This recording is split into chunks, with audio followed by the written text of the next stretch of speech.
আরাফার দিনে রোজা রাখার ফজিলত কি? এই দিনে রোজা রাখা সম্পর্কে কিছু বলেন। ঋণগ্রস্ত থাকলে কি কোরবানি করা যাবে? বেনামাজের সাথে কোরবানির গরুর ভাগ নেওয়া জায়েজ আছে কিনা জানতে চাই। হারাম উপার্জনকারীদের সাথে মিলে কোরবানি করলে কি কোরবানি শুদ্ধ হবে?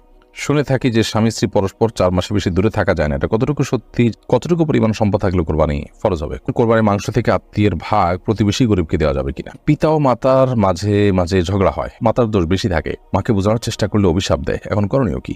অজুতে কয়বার মাথা মাসা করতে হয়, 3 বার নাকি 1 বার? আর বিলম্ব না করে আপনাদের যে সমস্ত প্রশ্ন ইতিমধ্যে পেয়েছি সেগুলোর উত্তর দেওয়ার পর আমরা শুরু করছি। সিগমা জাহান লিখেছেন, কোরবানির মাংস থেকে আত্মীয়ের ভাগ প্রতিবেশী গরিবকে দেওয়া যাবে কিনা? দেওয়া যাবে।